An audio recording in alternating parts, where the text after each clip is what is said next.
vamos lá então, aproveitando a deixa do nosso entrevistado, né? Que a gente estava falando agora há pouco, né? Sobre Natal. A gente encerrou uma entrevista falando sobre Natal, renascimento.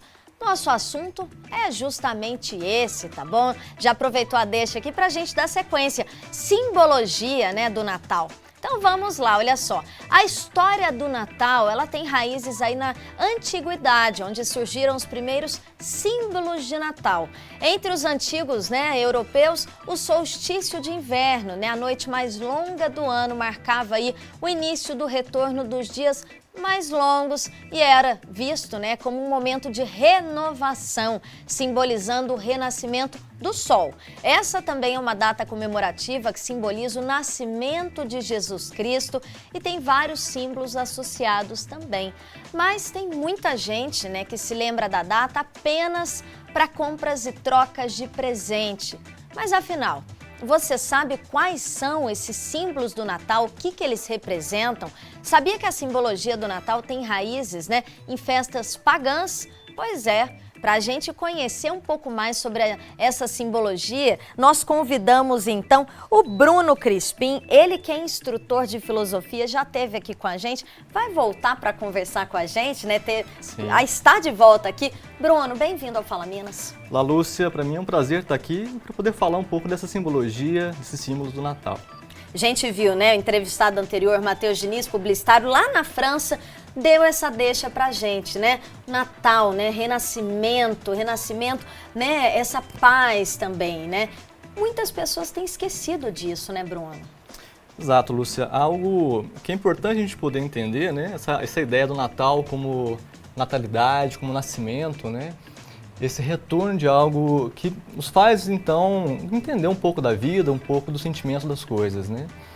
Então, quando a gente fala de Natal, o próprio nascimento de Cristo, né? Que para a nossa cultura ocidental, para nós brasileiros, é algo que faz muita diferença, né? Cristo, como um grande mestre, com muita sabedoria, que nos traz até hoje e durará ainda por milênios, né? Ele sempre foi esse representante no dia 25 de dezembro, né? Porém, como você bem comentou no início, há outras celebrações, outras tradições que falavam algo anterior. E a celebração ela tem exatamente o mesmo período, né? Ou seja, há esse sincretismo que ao longo do tempo foi acontecendo, né? Quando a cultura europeia ela foi então sendo cristianizada, né? Houve então essa mescla entre culturas celtas, cultura romana, né? E, por exemplo, os celtas, esse período, esse solstício de inverno, eles chamavam de Iule, com Y. Iule. Uhum. E esse Iule era exatamente esse momento do solstício de inverno, que é diferente do nosso, no hemisfério sul, né?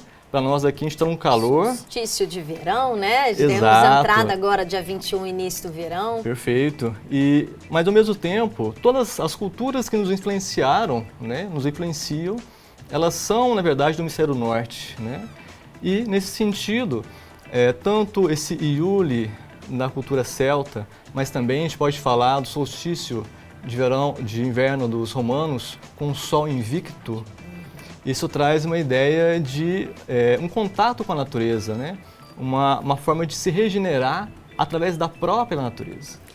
E aí quando a gente fala, né, ainda sobre Natal dentro da filosofia, né, é uma oportunidade aí para a gente pensar sobre o nascimento, né, essa renovação até da nossa própria cultura? Com certeza. A filosofia dá muitas ferramentas para a gente poder entender exatamente o que é um elemento mítico, né, simbólico. Tem um autor que eu gosto muito, que se chama Mircea Eliade. Tem uma obra dele chamada O Sagrado e o Profano. Né? Dentre outros temas que ele fala do sagrado no tempo, né? Que tem a ver com ciclos, né? E quando ele fala de mito, tanto ele, Campbell também fala, né? O mito, Lúcia, ele fala de uma captação das ideias arquetípicas, né? As ideias eternas, imutáveis. E dessa maneira, o mito, a compreensão dele, com posse dessas ideias, inclusive essas celebrações não eram escolhidas de forma aleatória, eram datas-chave do ano, que tinha toda uma florescência da natureza, uma conexão do homem com a natureza. De tal maneira que essas celebrações despertavam esse algo no ser humano de eterno, né? havia uma conexão do ser humano com sua parte mais transcendente com a própria natureza. E agora, né, trazendo para a realidade de hoje, a gente vê que mudou muito, né? A gente só vê Sim. aquela correria do comércio, né? Principalmente, eu acho que aflorada também pelas redes sociais, pela tecnologia. É compra, troca de presente, é presenteie, é não deixe ninguém sem presente. Mas o Natal, o verdadeiro Natal, não é justamente uma troca de presente, é uma troca de presença, né? Exato. E por isso que esse sincretismo, né, é muito rico, porque faz tanto o cristianismo com outras tradições, né, e essa mescla, ela é fantástica, porque nos faz, então, ter contato com aquilo que é universal, né? Aquilo que, na verdade, também é atemporal e pode estar presente hoje, exatamente por conta dessa atemporalidade. Então, se a gente fala, por exemplo, voltando então para o Natal, né, da nossa cultura atual, a gente fala, por exemplo, do presépio. No presépio há uma conjunção de vários símbolos muito interessantes, né? E que esses símbolos vão falar de muitos elementos que são universais, como a tríade, a própria dualidade das coisas, né? Então, pegar, por exemplo, os 3 reis magos, que eles vêm do Oriente, né? Guiados por uma estrela d'alva, né? Ou própria seria Vênus, no caso, trazem consigo os presentes, né? Mirra, incenso e ouro. Quando a gente fala da relação com os gregos, por exemplo, eles falam desse ternário da constituição humana, né? Ou seja, mirra representaria a parte somática, o incenso a nossa parte psicológica e o ouro a nossa parte mais transcendente, espiritual, que é o nous. E outro símbolo também que é muito interessante no presépio, que a gente vê, quando a gente olha, né, toda aquela estrutura, a gente vê então os animais, né? Sim. O burro, a gente vê também o touro, e eles deitados, e um pouquinho acima a gente vê também o próprio menino Jesus. Aí forma uma trindade, né? E há uma dualidade interessante entre o touro e o burro, que o touro representa essa parte mais ativa, mais impulsiva, né? Feroz. E ao mesmo tempo a gente tem o jumento, ou o burro, né? Que representa uma outra polaridade, que é mais inércia, né? Essa ideia da teimosia, e que essa dualidade ela tem como equilíbrio o próprio menino Jesus, né? Olha. Uma outra representação de uma trindade também, né? A própria Sagrada Família, né? A gente vê nesse caso a dualidade nessa trindade seria o aspecto masculino de José, né? Que representa a racionalidade, a lógica, e o aspecto feminino de Maria como a intuição, né? Os símbolos, eles só podem ser captados através da parte intuitiva, porque o símbolo, a parte intuitiva, nos remete a algo sagrado, né? Então, voltando a esse autor, Mircea Eliade, ele dizia que o sagrado é aquilo que dá sentido à existência. E por isso que quando a gente tem esses elementos, né, que a filosofia nos permite compreender, por exemplo, né? A gente consegue olhar para um presépio, a gente consegue olhar, por exemplo, para uma árvore, permite a gente conseguir ver algo além, né? Aquilo que tem no livro do Pequeno Príncipe, que visível, o essencial é invisível aos olhos, né? A gente consegue conseguir entender algo que vai nos revitalizar. Ou seja, a própria árvore, né? Se a gente for parar para pensar, ela forma um triângulo com aquela estrela na ponta. Ela também traz uma simbologia muito importante para essa época, né? Muito. A conjunção do pinheiro, né, ele tem um formato de um cone.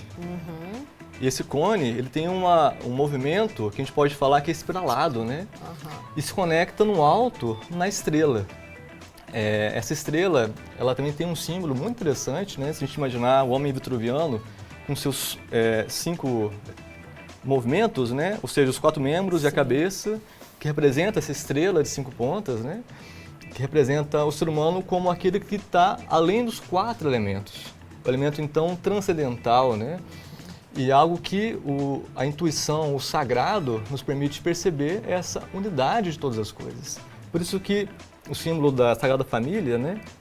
Quando Maria, que concebe, então, o menino Jesus para além da intervenção masculina, isso representa algo sagrado, né? E que José consegue então compreender e aceitar e fica responsável por cuidar, ou seja, a razão, né, a lógica, ela foi então transcendida pela intuição de algo que é sacro. Então, quantas vezes na vida, né, a vida, com V maiúsculo, fala com a gente. E às vezes a gente quer entender de forma racional, muito lógica, né? E a própria vida ela é simbólica. E se a gente consegue, então, aprender a olhar a vida com esses símbolos, a ouvir o nosso coração, né? Unir o coração à mente, que é a consciência, a gente vai conseguir entender e viver melhor o próprio Natal. E eu acredito, né, a própria ceia, né, essa questão de reunir toda a família, né, ao redor de uma mesa ou num mesmo espaço, também é uma simbologia muito importante que, infelizmente, a gente tem visto que está se perdendo com o passar dos anos também, né, Bruno? Perfeito. Lembra que a gente falava agora, né, sobre a ideia de unidade. Então, a unidade, ela é o ápice daquilo que seria a própria existência, né, de todas as coisas. Então, a gente falava da árvore que ela se conecta num ponto único, né? Ou seja, inclusive, outra ideia rapidinho sobre a árvore, ela de forma original ela seria invertida, né? Olha. Na verdade, as raízes seriam voltadas para o plano espiritual e essa árvore cósmica seria, na verdade, voltada para o mundo material, onde inclusive os globos, as bolinhas, né? Seriam os planetas, né? Olha que legal. E tudo verta para esse sentido de unidade, né? Então, Plotino, que é um filósofo neoplatônico, ele falava que a palavra universo é versar para o uno. E isso tem muito a ver com esses momentos, né, com essas celebrações, porque o que seria a ceia? Seria voltar a conectar essa unidade com todos, né? Sei lá, imagine, se nós imaginarmos, né, uma orquestra. Toda orquestra, ela está sendo regida pelo maestro. Esse maestro, ele representa essa unidade, né? Esse elemento, então, simbolicamente espiritual, que une todas as coisas. E o Natal é um período, inclusive, para isso, né? Então, no hemisfério norte, no solstício de inverno, onde as coisas tendem a se recolher, se recolhe para essa parte mais espiritual. E isso, para a gente, isso pode ser vivido todos os dias, mas em especial no Natal, né? Se o movimento da natureza é cíclico, é como se essa ciclicidade ela fosse exatamente essa espiral que eleva a cada ano a nossa consciência. Pode levar ou não, né? Como você tem colocado, vemos uma sociedade extremamente dessacralizada, né? Que está se distanciando muito da parte filosófica, não só no sentido de intelectual, mas vivencial de valores, né? E por isso faz muita diferença a gente conseguir entender um pouco disso, mais que só entender racionalmente, como falava José, mas trazer isso para o coração, né? Abrir-se mais ao sentimento, à vivência, à convivência. Né? A gente está vivendo uma inversão de valores, né? O comercial está mais importante do que sentar ao lado de alguém, conversar, trocar momentos, né, de lembranças, né? O Natal ele está aí para a gente lembrar, relembrar momentos vividos, né, durante aquele ano, né? Ou durante todos os outros anos da vida também, né? Exato. E é bonito, né, quando a gente consegue cultivar esses valores, né? Hoje prevalece muito a pressa, né? E a pressa, ela quebra a cortesia, ela quebra esse tempo de ouvir as pessoas, né? Ou seja, se alguém fala de coração, é importante que alguém ouça também, né? E dê essa atenção, tire um pouco das seus interesses pessoais e se volte também para aquela o pessoa outro, que está conversando, né? né? E é algo que às vezes é tão aparentemente simples, mas a pressa, né? Esse consumismo, esse materialismo, que é talvez o grande problema hoje, distancia a gente disso que ao mesmo tempo é tão simples e profundo, né? Às vezes a gente não precisa nem dar o presente, a nossa presença já vai valer muito mais para aquela pessoa. Bruno, quero desejar um Feliz Natal para você, que seja um momento de renascimento, de você aproveitar toda a sua família. Vi que comemorou alguns anos, né, com a sua esposa recentemente, então feliz anos para vocês, viu? Feliz Natal para todos. Muito obrigado, Lúcia. Para todos também desejo esse Feliz Natal com essa consciência de algo sagrado, né? Que a gente possa retomar esse sentido do porquê das coisas e viver com mais sentimento e valor. Muito obrigado. Ótimo. Obrigada, até uma próxima, viu, Bruno? Espero que vocês tenham aprendido um pouco, viu, sobre a importância da gente olhar pra gente também, mas olhar pro próximo, tá? Dê atenção para aquela pessoa que está conversando com você, porque para ela é muito importante. Se ela te confiou aquele tempo, aproveite o tempo dela, né? E aproveite o seu tempo com essa pessoa também. O Natal é para isso, tá?